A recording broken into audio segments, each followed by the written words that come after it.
वा, जय श्रीराम. शाळेत पाठवलं आणि मग मी जे केलं ना ते कदाचित तुम्ही कधीच केलं नसेल. आता काय केलं ते तुम्हाला सांगते. आता ज्यांना ज्यांना छोटी मुलं आहेत ना त्यांची छोटी मुलं शाळेत गेल्यावर त्या आया ना रिलेट करू शकतात की किती जास्त निवांत वाटतं. आता ज्या खूप दिवस झालं डाएट चालू केले आणि डाएटचा परिणाम दिसतोय की माझं वेलीफाट पूर्ण कमी झाले. पण ह्या गोलूमोलू चेहऱ्याचं काय करायचं यासाठीच ना आज तुमच्याबरोबर ना 2-3 अशा योगा स्टेप मी शेअर करणार आहे.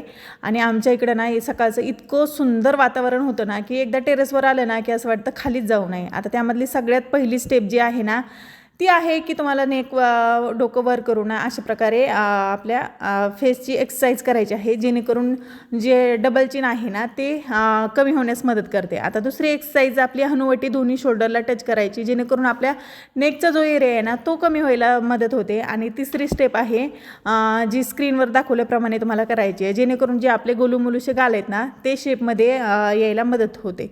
तर वरती ना खूप जास्त वारं सुटलं होतं म्हणून ना पाहिजे तसं मला शूट करता आलं नाही म्हणून लवकर खाली आले. कारण की अवंतिकाला पण रेडी करून तिला पण मला शाळेत पाठवायचं होतं कारण की तिची शाळा तशी लेट असते. याबद्दल तुम्हाला जर आणखीन काही प्रश्न विचारायचे असतील ना तर मला कमेंटमध्ये नक्की सांगा. चला भेटूया नेक्स्ट व्लॉगमध्ये. बाय.